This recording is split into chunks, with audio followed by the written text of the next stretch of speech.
What's up, everybody? Welcome to the 4040 Vision podcast. I'm your host, Khaled Abdallah, and I'm joined by my fellow co-host, Sulman Haque. What's up, man? How's it going?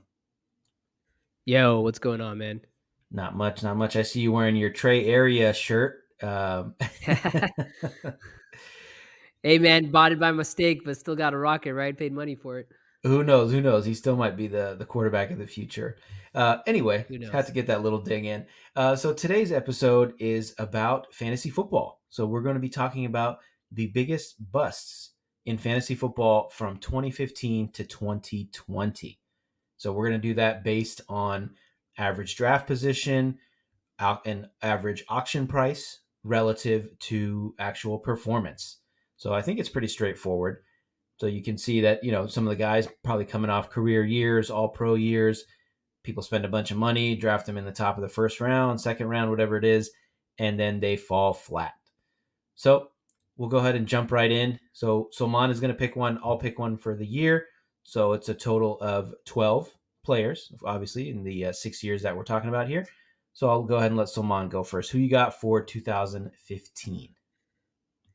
I went ahead and took here Eddie Lacy. I think he was being drafted in the top five in snake drafts, going for around like $58, $60 in auction drafts where you have a $200 auction budget. And, it was with good reason, right? He was coming off an 1,100 rushing yard season, had 9 touchdowns, had 42 receptions, had 400 plus yards receiving and 4 receiving touchdowns. So pretty good year he was coming off of. And, everyone was like, oh, this is it. Eddie Lacy, he's the workhorse back in this Green Bay offense. We love this guy. He's gonna be one of the best fantasy football running backs of all time. He was going ahead of like Jamal Charles, Des Bryant, those type of guys. And what ended up with Eddie Lacy in 2015, he was pretty disappointing. He barely reached 750 yards rushing, only had 5 touchdowns, and in that same season, he was demoted to RB2, sat behind James Starks, and that was pretty much the end of Eddie Lacy's career. Actually, like we don't hear from Eddie Lacy after this. Was this the year where there was the picture of him in training camp where he looked really overweight? Is that the same year? I can't remember if that. I don't know if this was the same year. I think that was the next year. Okay. Yeah, which I guess makes sense that Yeah. it would be the end of his career. I mean, I remember he struggled. He came on the scene. I mean, he was amazing at Alabama. He looked like he was going to be a franchise type running back in Green Bay, obviously. And then he struggled with weight. I think he had some mental health issues too. So it wasn't like an injuries thing. He just didn't play very well, if I remember correctly. Yeah, I think a lot of it was his probably inability to lose that weight, be in good football condition. A lot of that was and when you struggle with that kind of stuff, then I'm sure some mental health issues come above that as well. But Yeah. he killed many fantasy football teams in 2015 though. I'm sure people calling him like Cheeseburger Eddie and making fun of his weight and all that. I mean, a lot of athletes struggle with it. So I sympathize. Absolutely. I'm sure it's hard for some guys, harder for some guys than others. So my pick for 2015 was Andrew Luck. So I know it's a little harder with quarterbacks because they're not taken usually in the top 5, top 10, unless you're Patrick Mahomes or Josh Allen. But he was taken 18th overall, his average draft position. People spent around $38 on him, again, in that $200 budget. That's the last time I'm going to say that. We don't need to keep repeating it. Luck was coming off. He had an incredible season in 2014. He had 4,700 yards, 40 touchdowns, and rushed for 4 more touchdowns. So just an incredible statistical output. He was quarterback 2 behind Aaron Rodgers and was 14th in total points. But 2015 came around, and people obviously expected more of the same. But I think they had some offensive line issues, and he started getting really beat up. And he ends up playing only 7 games due to a lacerated kidney and a partially torn abdominal muscle. So it's a pretty crazy injury. Obviously, he finishes the season completely unranked as a quarterback in the overall. And this is probably the first injury that led to him retiring early. I can't imagine this was a pleasure to deal with, a lacerated kidney and some of the other stuff. But yeah, so he totally flamed out, unfortunately, due to injury. Yeah, yeah. I remember Andrew Luck, you could count on him until the injuries started, and then the injuries started piling up on the poor guy. And with that horrendous Colts offensive line, and I think he played like 9 years in the league, and then he retired, something like that. Maybe less than Barely, that. I barely hit think nine. I think.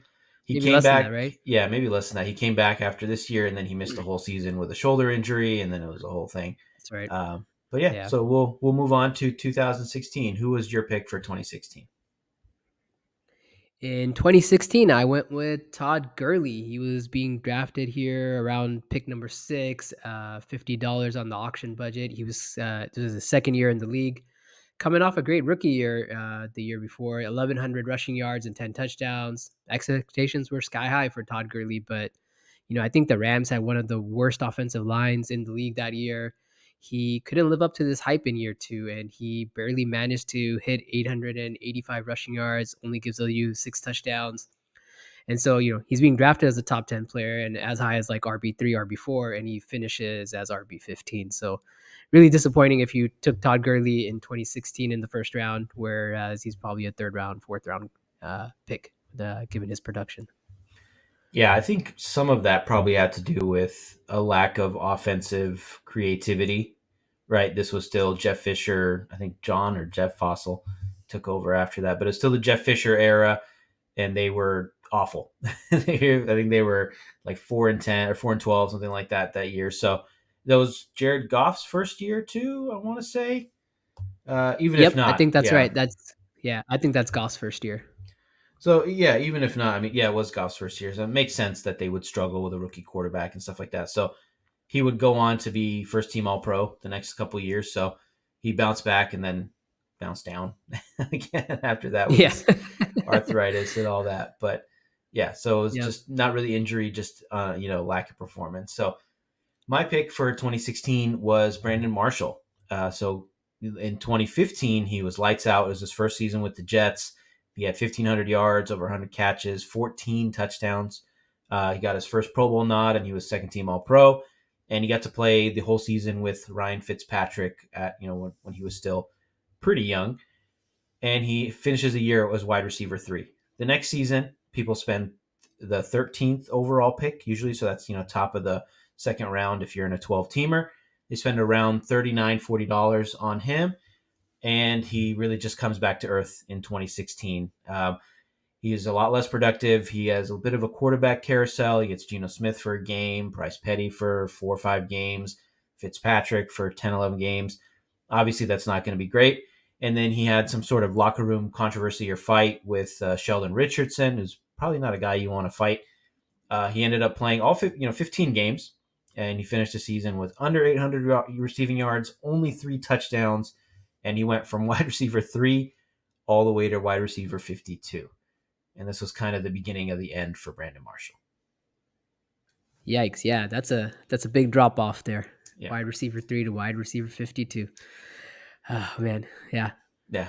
I remember Brendan Marshall, right? Like he was like when he was on the Broncos, he was just killing it, even on the Dolphins to an extent, and then he gets here to the Jets, and that's the beginning of the end for him. Uh, apparently the Jets are where wide receivers go to die sometimes. You know what? That's not far off. Unfortunately, I mean, it's not obviously. I mean, we're not like saying anything groundbreaking that the wide receiver is a very dependent position, but if you go from a steady quarterback situation to a very unsteady one, then it's makes sense that you're going to run into some of these productivity issues and stuff like that. But I mean, I think after that, that was basically the end of him as a elite receiver. So it may have been just him kind of starting to fall off physically. He only played till he was 34, and then he didn't have anywhere near 700, 800 yards after that. So I guess it was just like I said, the beginning of the end for him. We'll move on to 2017. Another wide receiver. Who you got here? Yeah, I took Jordy Nelson here. He was going as high as 11 here in drafts, around 39 $40 in auction drafts, and so Jordy Nelson coming off a pretty good season. Um, but 2017 is where his struggles start, and again, as we see, once a wide receiver starts to struggle, apparently that's kind of the beginning of the end for them here. He finishes 2017 with 53 catches, 482 yards, and 6 touchdowns over 15 games. And a year ago he had played 16 games, had 97 passes, 1,200 yards, and 14 touchdowns. So he caught 44 fewer passes, 775 fewer yards, and 8 fewer touchdowns that year. a lot of that had to do with Aaron Rodgers getting hurt during. But even in the 5 games he played with Rodgers, he was on pace for about only 800 receiving yards. So it was clearly the beginning of the end here for Jordy Nelson. And I think, the next year or the 2 years later, he ends up a Raider. It doesn't have great years. So it's pretty hard. So he's someone you're drafting as someone who could be wide receiver 5, top 12 fantasy guy, and he finishes as wide receiver 50, and just behind the likes of guys like Josh Doctson and Will Fuller, who only played 10 games that season. So that's the kind of year Jordy Nelson has in 2017. Pretty terrible, and it's pretty close to the end of his career as well there. Yeah, I'd say it's like 60-40, him being old and him not having Rodgers. I mean, we've seen Rodgers can make anybody look like a star, or a lot of guys look like a star. And unfortunately, I think he played only, like you said, 7 games that year. You get a combination like Brett Hundley, and I forget who the other guy was. So it's Yeah, again, really it's bad quarterbacks. yeah. So again, a wide receiver is a very dependent position, and without the right quarterback, you're just going to struggle. But like you said, it was actually the following year where he goes to Oakland. He plays 15 games and he barely scratches 800 yards. I know it wasn't a great year for the Raiders in 18. I think they were like 4-12 or something. This was right after they hired John Gruden. They traded away Khalil Mack and traded away Amari Cooper. So I think he was asked to do a lot more than he probably thought he was going to have to do, and he got a lot more defensive attention than expected. But yeah, it was definitely the beginning of the end in that 2017 season. For me, I went with a running back. So it's Jay Ajayi, who on in 2017 was on the Dolphins and the Philadelphia Eagles, which of course had something to do with his struggles. He was picked average around 14th, and teams or fantasy owners spent around $37 on him. So that's pretty high for a running back who's not like in the top, 2 or 3. He was lights out in 2016. It was his first year as a full time starter after the Dolphins traded away.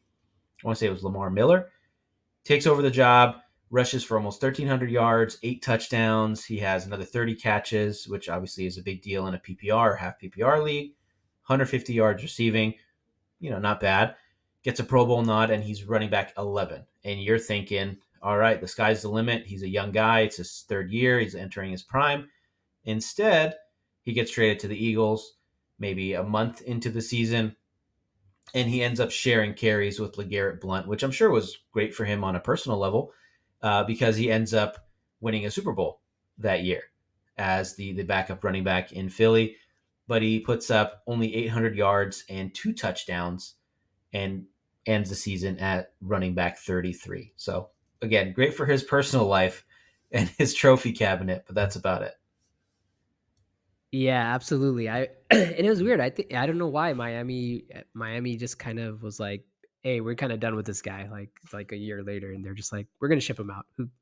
We're done with him." That was the weirdest thing about it. So that he performed so well for them, and then a year later, they're just kind of like, forget this guy." I mean, we already know like running backs are treated like they're disposable in the NFL, and I'm sure Miami at this time, I think they were not doing so well, if I'm remembering correctly. This was an early Ryan Yeah, I think you're right. Tannehill, so they were probably like, let's Yeah, just get an asset for this guy who we don't think is going to be a long term starter, and they ended up being right. I mean, he didn't have much of a career after that Philadelphia Super Bowl, so he won that Super Bowl, but he didn't win anybody any fantasy Super Bowls. I'll tell you that. So who you got he did in not. who you got in 2018? Yeah, in 2018, I got Dalvin Cook here. So he was going around pick 15, around $38-40 in auction drafts, and so obviously early round 2 guy, but and was consistently being drafted around RB 10, but he finishes 2018 as RB 30. Pretty disappointing season for him in 2018, which is a shocker given he had really good seasons after this. I think part of that is injury because he only plays 10 games. He rushes for only 615 yards, 2 rushing touchdowns, has only 300 receiving yards and 2 receiving touchdowns. Overall, it's not a good season for him. And so, where he was being drafted in the second rounds, you expect a lot more.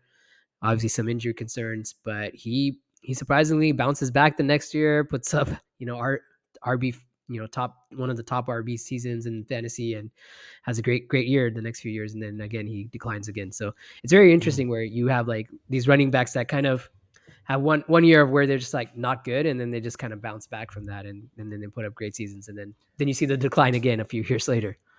Where was the hype coming from?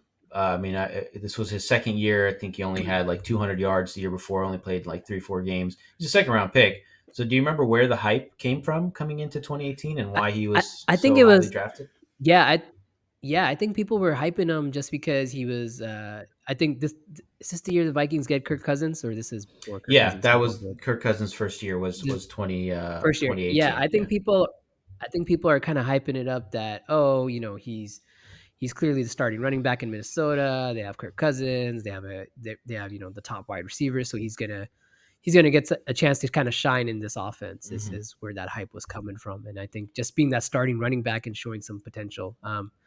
And it's very interesting because now the same thing's kind of going on with his brother James Cook here in Buffalo. So it's a very interesting parallels.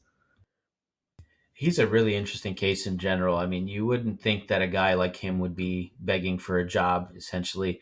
But this is obviously the state of the modern NFL running back, and now he gets like a golden opportunity in New York to ball out with Aaron Rodgers and that whole the complement of weapons they have on offense there. So if you're I don't know where you would draft him this year, but I think he's one of the few guys on the list that's like still active. So I mean, what do you think? It was like Yeah, it's crazy. It's crazy. his potential this year. I Is mean, he back to being 1,000 yard back? Or not back no to? He way, just no did it way. last year. Yeah, I don't think he gets that opportunity per se in New York. He's gonna definitely be splitting carries with Brees Hall. I think that's the biggest concern, right? So you don't take this guy on unless like in later rounds, like maybe round 6 or something like that. You try to buy in cheap on Dalvin Cook and hope he exceeds expectations, but definitely no longer the workhorse back, Hmm. and that's probably the reason why Minnesota let him go, right? Because he's no longer a workhorse type of guy, and he's injury prone. So Yeah, maybe he starts off hot and as they're bringing Brees Hall along a little slowly, and then he fades down the end of the season. But yeah, he's a yeah, really I think interesting that's exactly case. what happens. One of the better Absolutely. players recently. Really interesting case. So my pick for 2018 was Rob Gronkowski. So Gronk was coming off an All Pro season in 2017, where he had 70 catches, 1,100 yards, 8 touchdowns, clear cut tight end number one, putting up Travis Kelsey wide receiver type numbers. The next year, I think this is pretty clear because he retired the year after that, or his first retirement was the year after that. He barely had 700 yards, 3 touchdowns in only 13 games. Leading up to this offseason, they tried to trade him to Detroit, and he vetoed it. I didn't know he had a no trade clause, but he vetoed that move. He ends up skipping minicamp. Obviously, his head and all that, his heart's not really in it. They end up winning the Super Bowl anyway because they're the Patriots. That's just what they do.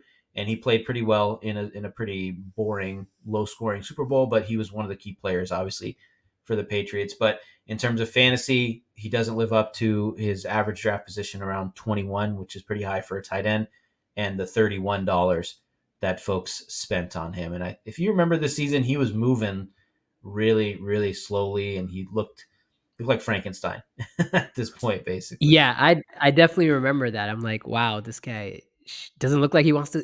It was either he didn't want to play for the Patriots at that time, or he was just done with football. A lot of injuries. That I mean, Gronk is probably one of the most injured tight ends that's ever played the game. He's always got something going on. So I think maybe it was just both those things. He was just kind of done with football. Too many injuries taking its toll on him, and then took a year off, came back, and got back with his boy Brady and won another Super Bowl in Tampa Bay. So So it worked it's out. I mean, he wasn't worked out for him. wasn't a fantasy star after the 2017 season, but he made the plays when it counted. But yeah, I think it was like a combination of what you said, like just being beat up, not wanting to play for the Patriots, and dealing with all that, the pressure and all that came with it. And I'm sure it's hard playing for Bill Belichick. He's a hard ass, so it makes sense, especially for a guy like Gronk. It makes sense for him to want to take a year off. So, who you got for 2019? Yeah, 2019, I went David Johnson. He was being drafted here around the eighth overall pick, around $45 here in the auction drafts. And so, he was a guy being treated as a top 10 player, probably around RB7, RB8. And it was a guy you kind of count on, right? David Johnson. You're like, oh, plug this guy in. He's gonna give me numbers. But 2019 was unfortunately one of the worst possible fantasy seasons he could ever have. He rushed for only 345 yards in 13 games and had only 2 touchdowns. Adds about 370 receiving yards and 4 receiving touchdowns. He would finish the season as RB 37. And again, kind of the beginning of the end for another player who I think a year later is out of the league after the season. So he struggles this year, and then it just downhill from there for David Johnson, and we never hear of him again. This was Kyler Murray's first year. They Yep. won, I think, 5 or 6 games, so they were a pretty bad team. It makes sense that he would struggle offensively, and he was not out of the league the next year. But essentially, I mean, he still played another 3 years after this, technically. Oh, did he play three? Because Okay, remember, technically, but yeah, yeah, he he went to the wasn't Texans, right? exactly. He was not the star that he was once upon a time, and he fell off really fast. And this was the Really beginning of that fast. end. He gets traded somehow. He's part of the DeAndre Hopkins trade for some reason. They fleeced Houston, I think. And yeah, he's in Houston for 2 very unmemorable years. He's not really a starter anymore. And then he plays in New Orleans last year for, let's see, 5 games, 12 carries, 24 yards. So Did he yeah, really? Wow. Okay, I totally don't remember him being on New Orleans. I I don't remember blame you. Texans. I don't remember New Orleans at all.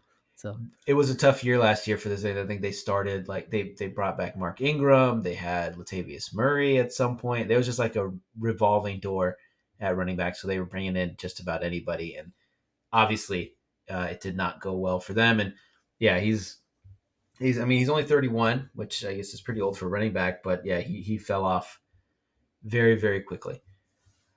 So my pick for 2019 is Juju Smith Schuster. So in 2018, he had an incredible statistical season. He had 111 catches for 1,400 yards and 7 touchdowns. He ends the season as wide receiver 9, and he was the 22nd highest overall scorer in fantasy. He was being picked 13th overall, and guys spent around $50 on him in the auction draft. Some of that I think was an anomaly because Ben Roethlisberger had like 5,200 yards or something that year. 2018, they were one of the worst like rushing offenses in the history of the NFL. All they did was throw the ball, and obviously someone's going to benefit from that, and it was him and Antonio Brown. But then the following year, so 2019, the Steelers trade away Antonio Brown. Juju Smith becomes the number 1 receiver, and it's supposed to be another breakout year, but then they have a bunch of quarterback issues, and Ben Roethlisberger only plays 2 games. He gets 6 games of Duck Hodges and 8 games of Mason Rudolph. So it's understandable that he would struggle. It's not really his fault. He played the whole season, but he only ended up with around 500 yards and 3 touchdowns. He kind of bounced back the following year when Ben Roethlisberger came back, but he was pretty washed at this point. And he had an okay season last year with the Chiefs, around 900 yards. And I think that the 2018 season is more the anomaly. I think he's not a 110, 1,500 yards guy. He's more like he might get a ton of catches, but he's more of like a 700 to 900 yards a year guy. He's more of a possession guy. And now he's in New England with Mac Jones. So good luck with that. yeah, don't draft this guy. I think that's the problem, right? A lot of people are still chasing that 2018 season. They're like, oh, he did it. He can do it. He has it. He has it in him. And that's where you get trapped, right? Especially in fantasy when you're just chasing the past. You gotta kind of look at his current situation and see what's going on with him now. Yeah, I And mean Mac he was Jones is not the situation you want, right? So mhm. He was like another guy that's active, obviously, because it's only a couple years ago. But he was a nice plug and play type guy last year. He could have some games here and there, but he's not tearing it up by any means. And I think the expectation was that he would, obviously, because he's playing with Patrick Mahomes. But yeah, let me see, he has 933 yards and only 3 touchdowns, I think was the bigger thing. And I think that was yep. the expectation was he's a big body receiver. He's not a deep threat type guy, but you would think that in a Chiefs offense like that, he would get some red zone touches, but He again was just more of a possession guy. Uh, Exactly. and Yep. but yeah, how I wonder how he feels. He goes from Ben Roethlisberger to Patrick Mahomes to Mac Jones. That's a I pretty mean, he made the choice. He signed there in free agency, so true. True. he I had think a he choice. could have went to Baltimore if I remember correctly, but I guess Yeah, he had a lot. He had a few options, but he for some reason chose the Patriots. Who knows? it's the Patriots way, man. I don't know. Maybe it's hard to turn him down sometimes. Uh, and then let's go for our final picks for the 2020 season. So who you got here?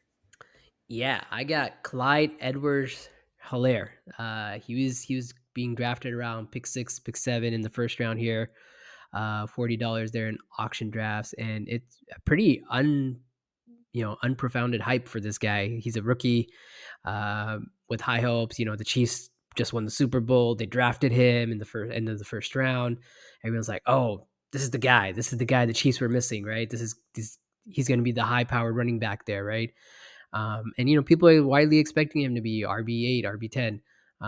In the 13 games he plays, he gives you 800 yards, 4 touchdowns. He has almost 300 receiving yards and 1 receiving touchdown. And so it ends up being a pretty disappointing season for him. He finishes as RB22, and he never kind of bounces back. Like you never see him go past that. Actually, it actually gets worse for him the next few years down the line, and to the point where he's not even a starting running back anymore for the Chiefs. So it's a tough go, and it's hard to predict the hype around these rookie running backs. It's hard to predict how NFL teams are going to treat these running backs, and he's just a prime example of why you should avoid rookie running backs in fantasy drafts unless you're doing dynasty or keeper leagues. But don't take them high. Don't take these Yeah, guys high.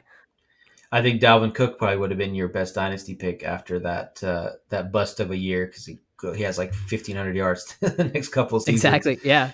Yeah. But Yeah. yeah, He I becomes a steal.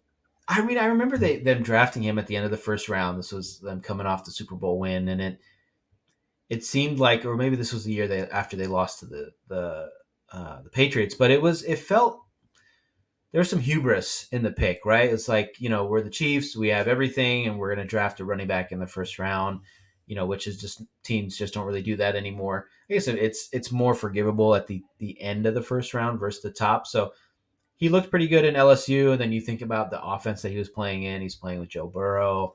He has two superstar receivers, Justin Jefferson and Jamar Chase, like up there. He's got a pretty good tight end. So he's playing in like a historic offense. So obviously he's going to have a lot of space. He's going to put up numbers, but doesn't live up to that. And now he's got his job taken by a seventh rounder in Isaiah Pacheco. So it's hard to predict. And I think the Chiefs running back situation in general has been pretty dicey. Aside from him, it seemed like there was always a different guy starting back there. Was like Damian Williams? Is it Pacheco? Is it whatever? And they don't run the ball enough, I think, to have like a running back one, because even like Jerick McKinnon was getting those screen passes and he was putting up points, but it was so hit or miss that it wasn't Exactly. Yeah. reliable enough. So maybe it's like Yeah. they used to say don't draft Chiefs Patriots running backs, but maybe now it's don't draft Chiefs running backs, but for Yeah. completely different reasons. Just don't draft anyone who's a Chief if their name's not Patrick Mahomes or Travis Kelsey. Just don't do that. Maybe Justin Ross. Are you going to take a flyer on Justin Ross this year? He's already hurt. Is it? He hurt himself already. Maybe Kadarius Toney, but yeah, he's hurt too. So I don't know who He's you already, draft. yeah. That's what I'm saying. Don't. Yeah, I mean, I'm gonna have to maybe look at Sky their Moore, depth maybe chart. Rashi Rice, maybe that's it. Like you don't know, and you still don't know what you're gonna get out with those guys. So Sky Moore, yeah, maybe that guy. He looks like a running back, and he's got a running back number. So I disapprove of him as a yeah, wide yeah. receiver. This is the whenever since they started changing numbers, man, it's the most confusing stuff ever for fantasy purposes. You're like, like when you're watching it, you're like, oh, is this a running back? Is this a wide receiver? And you're like, oh, so Well, now you've got guys wearing like number 0 running around, yeah, which it's I think fantastic. It's fantastic. it looks pretty cool sometimes. I just my beef Depends on is the player. with Depends on the player. yeah, definitely depends on the player. I just don't think defensive linemen should be allowed to wear single digits. I think that's my Yeah, only beef. that's just weird. That's just weird. Yeah, If you're offensive lineman wearing and defensive lineman, you gotta wear double digits. Yeah, if you're wearing like a 2X and above in your jersey, like you got to wear 2 digits, bro. It just does, it just looks weird.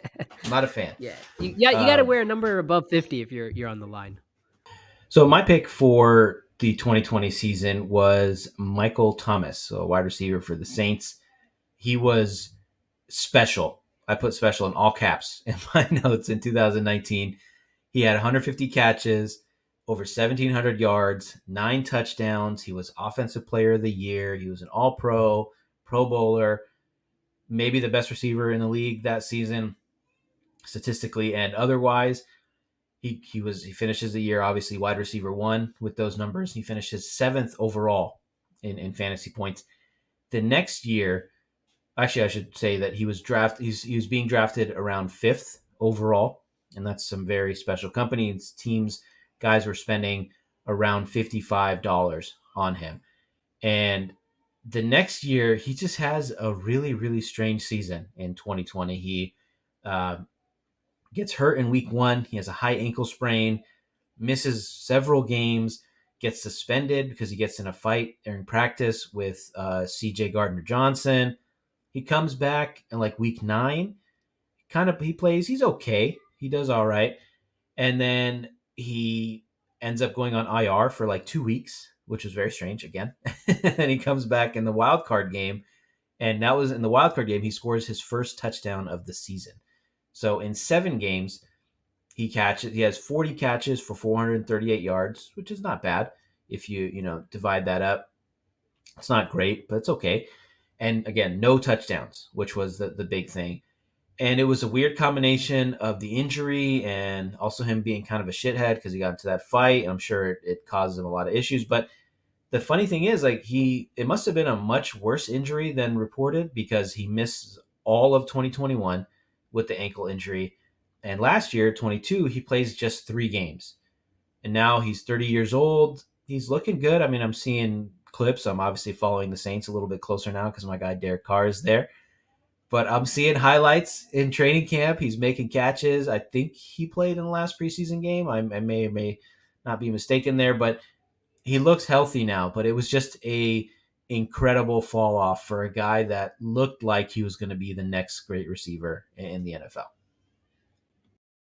Yeah, 100%, man. It was just shocking to see him miss so many games over the last 2 seasons. Especially when they're like, "Oh, it was just a high ankle sprain," and then he misses 2021, he misses most of 2022. So, hopefully he gets back out there and is somewhat productive, but obviously he's never going to be that, top dog wide receiver that he was heading into 2020. But, hopefully we see a nice little bounce back from Michael Thomas here this year. Yeah, it's very weird. Like you said, it wasn't normally you expect if a guy misses that kind of time, it's a ACL, it's a Achilles, it's a some kind of broken bone, whatever. But he never had like a serious enough injury for it to be you know fully diagnosed in him. So it was just strange. And I remember especially last year, it seemed like he was going to keep coming back. They kept pushing it, pushing it. I remember stashing him on my IR in a couple of leagues, like thinking, "Oh yeah, this is going to be great. He's going to come back at the end of the season. He's going to do really well." Obviously, he does not. And now he's probably wide receiver two with Chris Olave there, so he gets a little bit of pressure taken off of him. Maybe he's able to find some of that old form. But yeah, that's it for our picks. I mean, we'd love to hear some of your fantasy stories, some guys that you bet the house on, some guys that you took first or second overall. Maybe last year. I mean, if we were doing it for last year, it's probably Jonathan Taylor who's the biggest bust. Yeah, Uh, yeah, 100%. 100%, well, and I made the mistake of going all in on him.